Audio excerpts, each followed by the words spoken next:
Hola, bienvenido a este seminario. Mi nombre es Francisco Jiménez Arias. Soy ministro del Evangelio por la gracia de nuestro Señor Jesucristo por 35 años, predicando y enseñando la palabra del Señor. Y es mi privilegio servir también para un movimiento de corte pentecostal, en el cual el Señor me ha permitido dirigir la denominación durante los últimos 10 años de mi ministerio. A Dios gracias por su misericordia. Hemos podido trabajar y hemos podido hacer el ministerio que el Señor nos llamó a trabajar en diferentes lugares, no solamente en nuestro país, sino en diferentes áreas del mundo, particularmente en Latinoamérica. Estoy felizmente casado con mi esposa Doris, una mujer incomparable, una mujer excelente, quien también Dios la usa poderosamente en el ministerio de la palabra. A Dios gracias por ella, que me ha sido de gran bendición y de gran apoyo en todos los trabajos y en todos los ministerios donde el Señor me ha permitido servirle. Tenemos 4 hijos que, a Dios gracias, son fieles al Señor y continúan en el servicio del Señor en sus diferentes capacidades. Y pues Dios nos ha honrado de tal manera que podamos servir al Señor. Es para mí un privilegio compartir este nuevo seminario con ustedes y poder adentrarnos en un tema interesante desde el punto de vista de la palabra. Y quisiéramos introducir este curso bajo el nombre Estableciendo la persona del pastor y su ministerio. Entendiéndose por pastor aquellos que sirven al Señor, pero puede ser también algún ministro, un evangelista, algún obrero local que se encuentra haciendo el trabajo en el ministerio del Señor. De manera que bienvenidos a este nuevo seminario y le invitamos para estar con nosotros en todas las sesiones donde estaremos compartiendo interesantes puntos de vista desde la perspectiva bíblica en relación a la persona del pastor y su ministerio, particularmente en la meta y el fin de lo que Dios quiere que cada pastor haga a través del establecimiento de su vida y su vida ministerial. De manera que con esto en mente nos adentramos para iniciar este seminario y me gustaría que usted pensara en este momento sobre el título de este seminario, Estableciendo la persona del pastor y de su ministerio.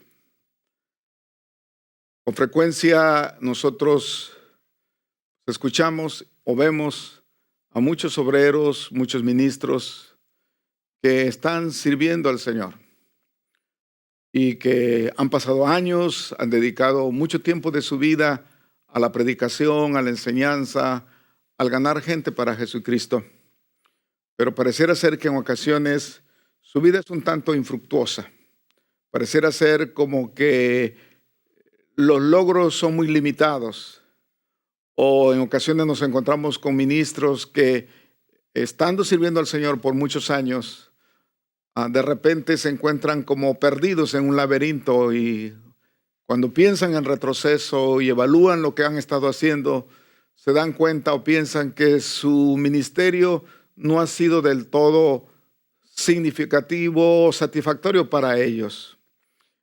Pudiera ser que la causa de esta insatisfacción se basa en que a lo mejor no han encontrado un lugar específico en su llamado o no están cumpliendo con fidelidad el llamado que Dios les ha hecho.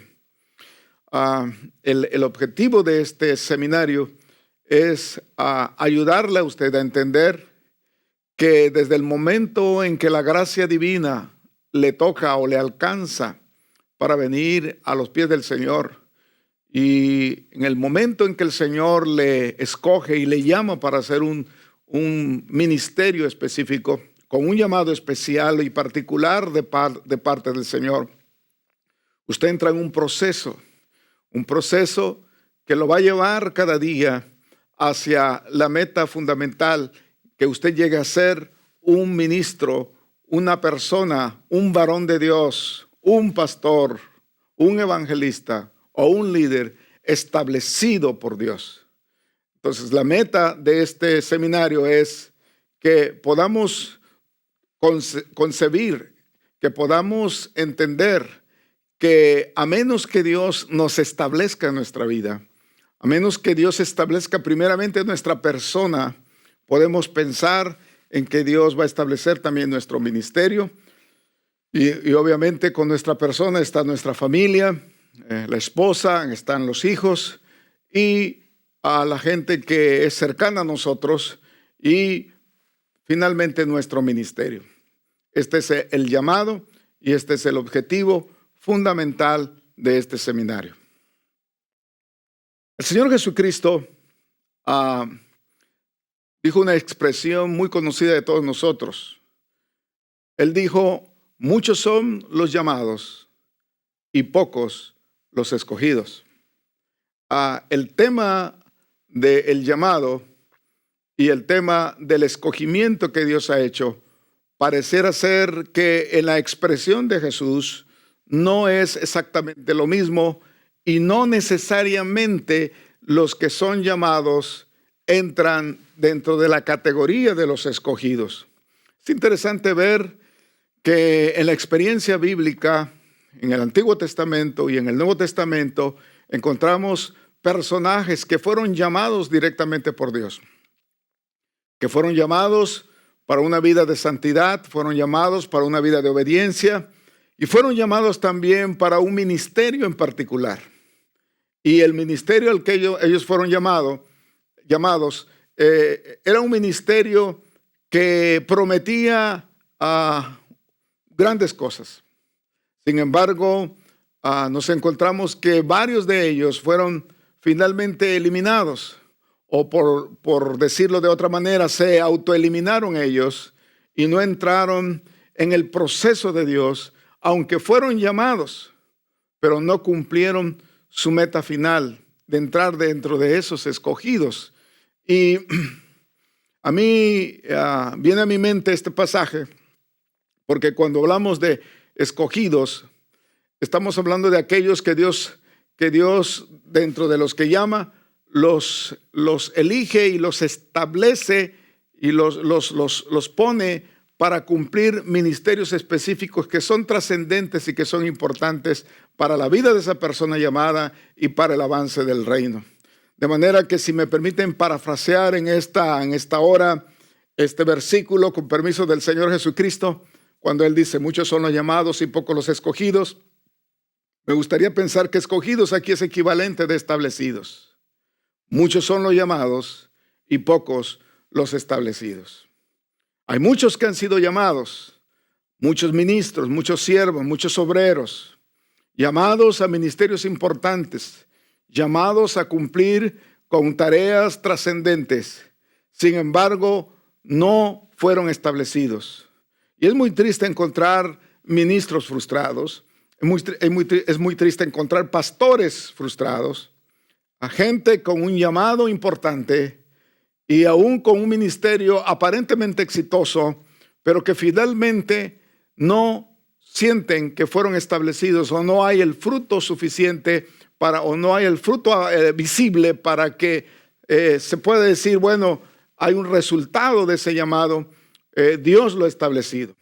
De manera que todos los que fuimos llamados, todos los que tenemos un llamado del Señor, no solamente el llamado a la fe, sino el llamado a un ministerio específico, como son los oficios de Cristo, sea apóstol, sea profeta, sea evangelista, sea pastor o sea maestro, cualquiera de estos llamados son importantes, pero es más importante que la persona que es llamada pueda un día llegar a ser establecido.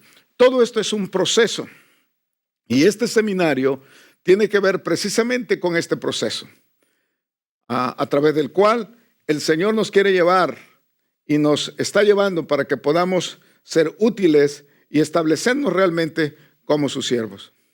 Me gustaría comenzar este seminario leyendo juntamente conmigo. Vean ustedes en la pantalla en este momento esto que está aquí, porque es importante que comencemos con esta idea. El llamamiento que Dios nos ha hecho es un proceso. Y déjeme leer con usted. Dice: la edificación integral de la persona del ministro cristiano y de su pareja es un proceso continuo por medio del cual Dios nos prepara con el propósito de perfeccionar, afirmar, fortalecer y establecer nuestras vidas a fin de que podamos cumplir con mayor cabalidad con su propósito eterno para nuestras vidas. Ese es el objetivo del llamado.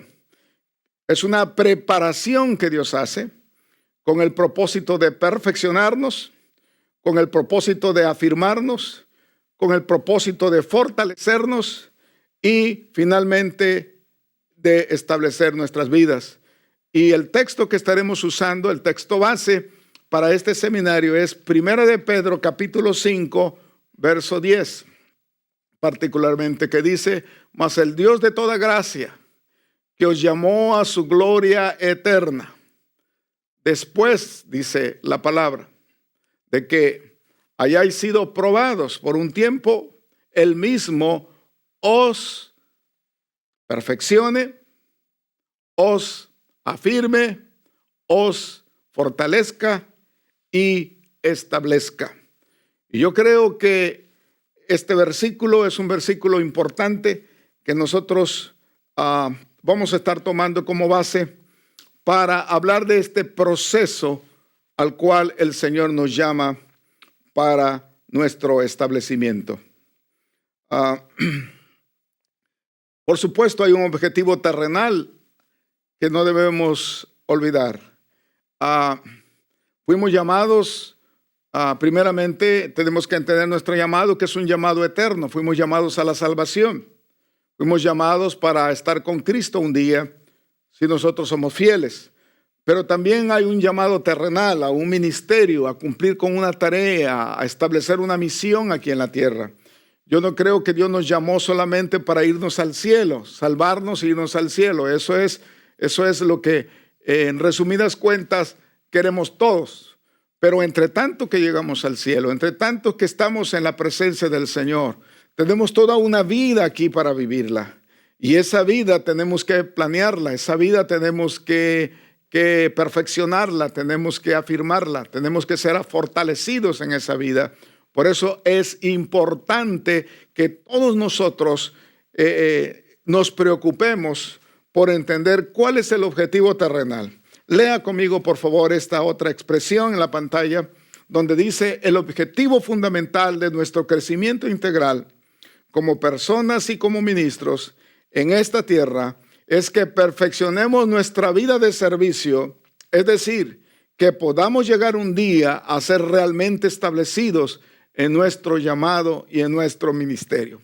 De manera que el objetivo terrenal del llamado que el Señor Jesucristo nos hace a cada uno de nosotros es que podamos un día realmente ser establecidos en nuestro llamado y en nuestro ministerio.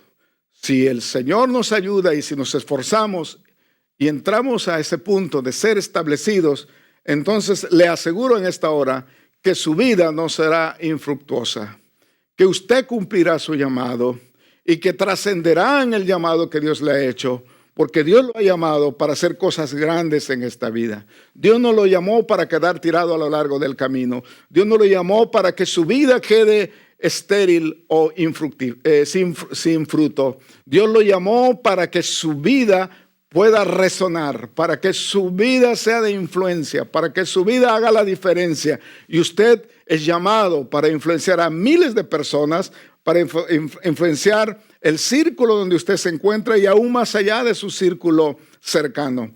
Por eso es muy importante entender que hay una meta terrenal y que la meta terrenal es que todos seamos establecidos. Dios quiere que seamos establecidos. Muchos son los llamados, pocos los establecidos, pero usted puede decir en esta hora: yo quiero ser de esos pocos. Yo quiero ser de esos pocos establecidos. Y está en usted y está en su decisión y en su deseo y en su obediencia, su compromiso, su anhelo de crecer y dejarse guiar por la mano del Señor, está en usted para que pueda hacer la diferencia. Me gustaría comenzar entonces, basado en este texto de Primera de Pedro, capítulo 5, verso 10, comenzando con lo que Pedro dice: mas el Dios de toda gracia. Pedro comienza hablando de la gracia divina como la base del establecimiento. Todo el proceso de nuestro llamado está fundamentado en la gracia.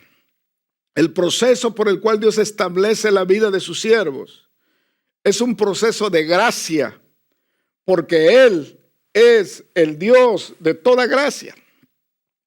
Nada sucede sin la gracia de Dios. Aún el aire que usted respira en este momento es producto de la gracia de Dios.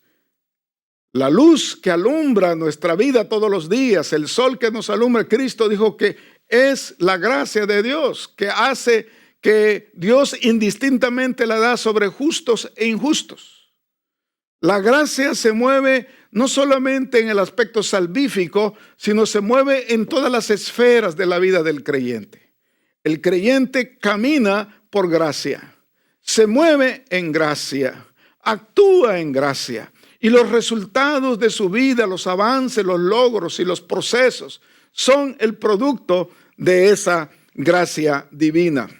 La palabra gracia viene del griego charis, que significa el otorgamiento de un don inmerecido. Fíjese usted, es decir, algo que no se puede comprar bajo ningún precio o circunstancia. En otras palabras, no hay nada que usted o yo podamos hacer para comprar un gramo de gracia. La gracia no se compra, porque si usted o yo pudiéramos comprar la gracia, entonces ya no es gracia, es algo que le cuesta a usted. Y las cosas de Dios son de gracia. Cuando hablamos de las cosas del reino celestial, Dios nos ha dado, dice Pedro, grandiosísimas promesas, pero todo eso es producto de su gracia. De manera que nosotros podamos caminar todos los días de nuestra vida por gracia, y que nos podamos mover en esa gracia para que el nombre del Señor sea glorificado. Así, el proceso que lleva al establecimiento del ministro, del hombre de Dios, del varón o de la mujer que Dios llama, es una obra donde la gracia divina opera en una manera similar a la obra de gracia operada en el orden de salvación. Lo mismo, la misma gracia que se necesitó para que usted se arrepintiera, para que usted fuera justificado, para que usted y yo fuésemos regenerados o santificados, es la misma gracia que se necesita para entrar en este proceso de fortalecimiento, de perfeccionamiento, de afirmación y de establecimiento de nuestras vidas. Qué importante es entonces que nos agarremos de esa gracia maravillosa, la gracia del Calvario, la gracia derramada en el amor de Dios a través del sacrificio de la cruz, para garantizarle a usted y a mí que podemos llegar un día a ser establecidos. No hay cosa más gloriosa que ver a un ministro, a un varón de Dios, a una varona de Dios, que cumple fielmente su ministerio y que Dios lo prospera en su ministerio y que Dios lo lleva por diferentes etapas para establecer su vida, primeramente su vida, su persona, su familia y también su ministerio. De manera que esforcémonos en entender este proceso. El tema del establecimiento demanda, en primer lugar, esfuerzo en la gracia. Y me gustaría leer el pasaje que se encuentra en 2 de Timoteo, capítulo 2, verso 1, donde el apóstol Pablo nos invita a entender el tema de la gracia. Dice la palabra del Señor: capítulo 2, verso 1, verso al 6, dice: tú pues, hijo mío, esfuérzate en la gracia que es en Cristo Jesús. Lo que has oído de mí ante muchos testigos, esto encarga a hombres fieles que sean idóneos para enseñar también a otros. Tú pues sufre penalidades como buen soldado de Jesucristo. Ninguno que milita se enreda en los negocios de la vida a fin de agradar a aquel que lo tomó por soldado. Y también el que lucha como atleta no es coronado, sino lucha legítimamente. El labrador, para participar de los frutos, debe trabajar primero. Si usted quiere, lea el verso 7, dice: considera lo que te digo, y el Señor te dé entendimiento en todo. Este pasaje es importantísimo hablando del tema de la gracia. Decíamos que usted no puede hacer nada para comprar la gracia, pero sí puede esforzarse en la gracia. Pareciera ser que esto es un poco contradictorio, porque si usted no puede comprar gracia, si yo no puedo comprarla, no hay nada más que yo pueda hacer para recibir más gracia.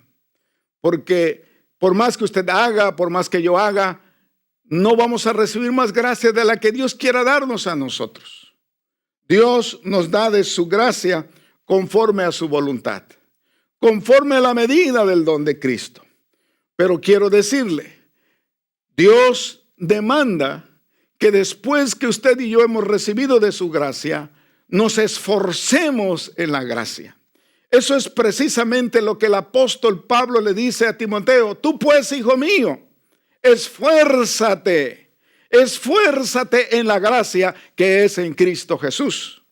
Y esto es un concepto interesante, porque algunos piensan que la gracia, como es gracia, no tienen que hacer nada.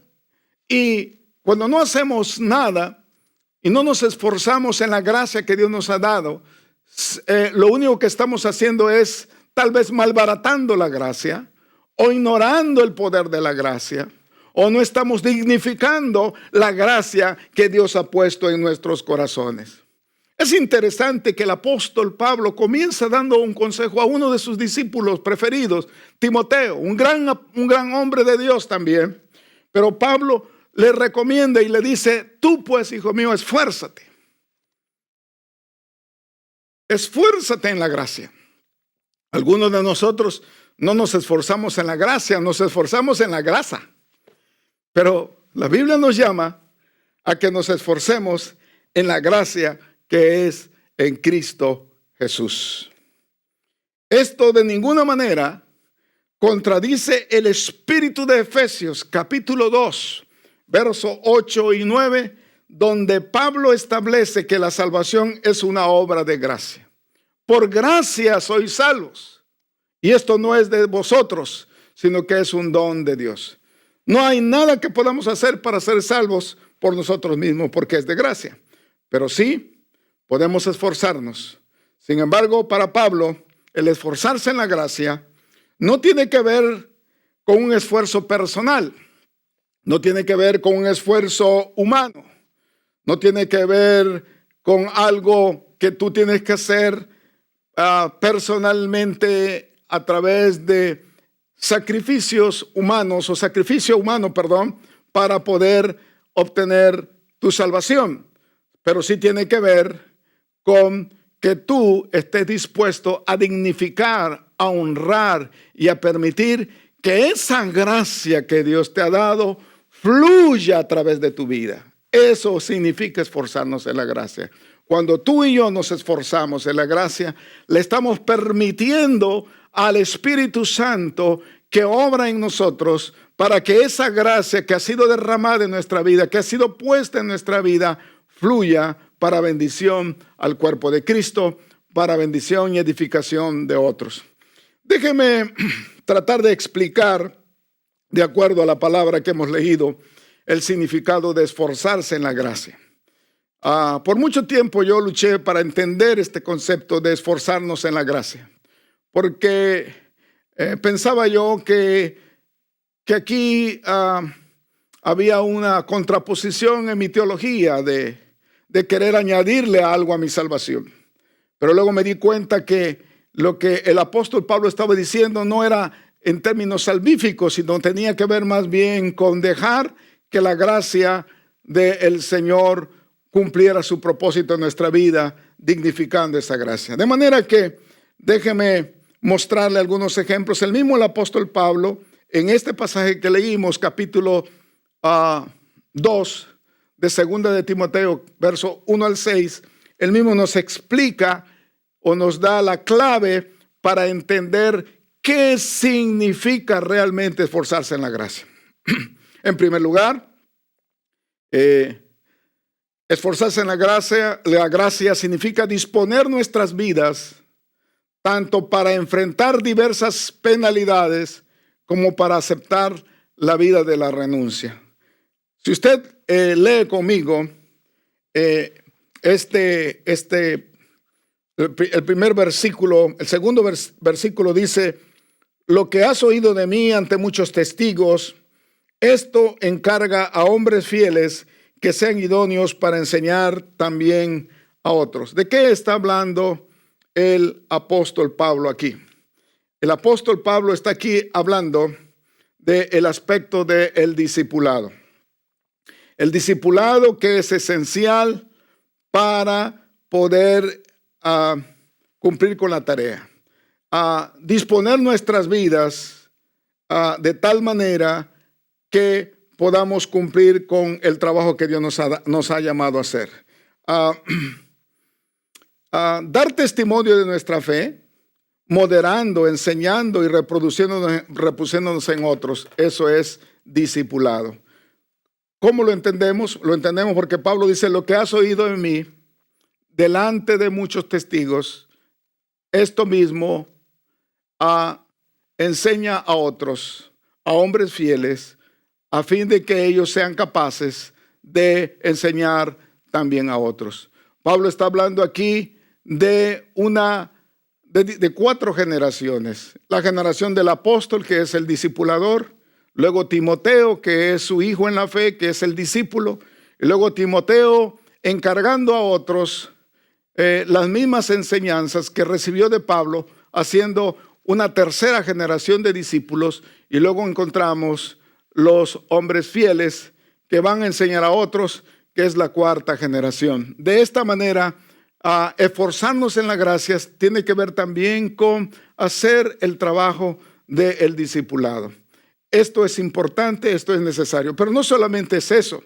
Esforzarnos en la gracia va más allá. Si usted sigue leyendo conmigo en el siguiente versículo, dice: tú pues sufre penalidades como buen soldado de Jesucristo. Y esto tiene que ver con la importancia de entrar en el proceso de la disciplina. Nosotros sabemos que los que trabajan en las artes militares, o los que son del ejército, cualquier ejército, son gente disciplinada. Son gente que han sido entrenados y han sido capacitados para sufrir penalidades, para sufrir disciplinas. Y Pablo está diciendo: todo aquel que se quiere esforzar en la gracia tiene que estar dispuesto a disciplinarse, tiene que estar dispuesto a sufrir penalidades como fiel soldado de Jesucristo. Es muy triste encontrar gente que quiere ser establecida, pero no quiere sufrir. Gente que quisiera ser perfeccionada, que quisiera ser afirmada, pero no está dispuesta a disciplinarse. No está dispuesta a entrar en el proceso que Dios quiere para que su vida pueda realmente estar preparada para servir al Señor. Ningún indisciplinado podrá ser establecido, solo aquellos que están dispuestos a disciplinarse, a sufrir penalidades. Esto tiene que ver con esforzarnos también en la gracia. Y hay una tercera manera, como el apóstol Pablo nos enseña o nos ilustra aquí, de cómo debemos nosotros entender el tema de esforzarnos en la gracia. Y si seguimos leyendo, más adelante dice Y también todo aquel que lucha como atleta, verso 5, no es coronado, sino lucha legítimamente. Aquí está el aspecto de ser veraces. Es importante el tema de la legitimidad. Pablo está hablando aquí de la vida cristiana del creyente que está dispuesto a enfrentar las diversas luchas de la vida cristiana con legitimidad, usando nuestras armas de justicia, como dice Pablo, a diestra y a siniestra, en fe, en amor, en templanza y en paciencia. No podemos ser legítimos si no estamos luchando correctamente. En la vida cristiana no hay atajos. Si usted quiere ser establecido por Dios, usted tendrá que entrar en el proceso de legitimidad, de poder honrar esta gracia, de poder esforzarse en esta gracia legítimamente, no con buscando recovecos, no buscando atajos, sino entrando en el proceso que Dios quiere legítimamente para honrar el nombre del Señor. Y finalmente el apóstol nos ilustra el esforzarse en la gracia con otra figura importante, y es la figura del labrador. Si usted lee conmigo, dice: el labrador, para participar de los frutos, debe trabajar primero. Pablo dice que el que no trabaja, o el que no trabaje, que no coma. Y Pablo está enfatizando aquí el tema del trabajo, que tiene que ver con la diligencia. Usted y yo fuimos llamados a ser diligentes en nuestro llamado, diligentes en nuestra obediencia, diligentes en nuestro servicio. Sembrar en esperanza como el labrador, con trabajo arduo y esforzado, a fin de recibir el fruto deseado. Hay muchos ministros que les gusta cosechar de una noche para otra, que se acuestan hoy y mañana quieren tener iglesias grandes, quieren tener ministerios fructíferos, pero esto no es así. Algunos hasta se dedican malamente a andar invitando miembros de otras congregaciones para hacer que su iglesia prospere y su iglesia sea grande. Yo quiero decirle una cosa: es importante crecer, pero es importante que usted siembre en paciencia, con arduo trabajo, con esfuerzo, con diligencia, porque cuando usted es diligente, usted se está esforzando en la gracia que es en Cristo Jesús. Qué importante es que todos nosotros podamos con todo nuestro corazón entrar en este proceso. Quisiera concluir esta sesión invitándola a entender que el llamamiento que el Señor nos hace para ser establecidos, nos llama para servirle con el propósito de establecernos, se fundamenta primeramente en su gracia, a la cual fuimos llamados para esforzarnos todos los días, esforzándonos en ser buenos discípulos y hacer discípulos, esforzándonos en la gracia a través de la diligencia, a través de la disciplina, donde podamos disciplinarnos como todo buen soldado que milita para Jesucristo, pero también que podamos luchar legítimamente y que finalmente podamos sembrar en paciencia con diligencia. Y si hacemos esto, y si estamos dispuestos a entrar en este proceso, yo estoy seguro que la gracia de Dios será más que suficiente en su vida. Quiero invitarle para que en esta ocasión abra su corazón. Concluimos nuestra primera sesión invitando al Espíritu Santo para que venga a nuestras vidas y nos ayude a entender este proceso, que nos ayude a depender de su gracia y nos ayude a esforzarnos en la gracia que Dios ha derramado en nosotros. Que seamos esas personas que Dios quiere. Padre, te adoramos, te honramos en esta hora. Señor, yo pongo delante de ti a cada uno de mis hermanos y venimos delante de ti con nuestro corazón para declarar que la gracia que tenemos, la gracia que ha sido dada a nosotros, es más que suficiente. Queremos esforzarnos en esta gracia, queremos honrar esta gracia. Y para ello, Señor, dedicamos nuestro corazón. Dedicamos nuestro corazón para sembrar la palabra, para hacer el trabajo diligentemente, para hacer el trabajo en esfuerzo continuo, para sembrar y para esperar en tu palabra, esperar en tus procesos. Todo esto te lo pedimos en el nombre de nuestro Señor Jesucristo, a quien damos la gloria y damos la honra y la alabanza. Que el Señor le bendiga. Muchas gracias por estar con nosotros, acompañándonos en esta sesión. Le invitamos a la próxima, la segunda sesión sobre este mismo tema. Gracias.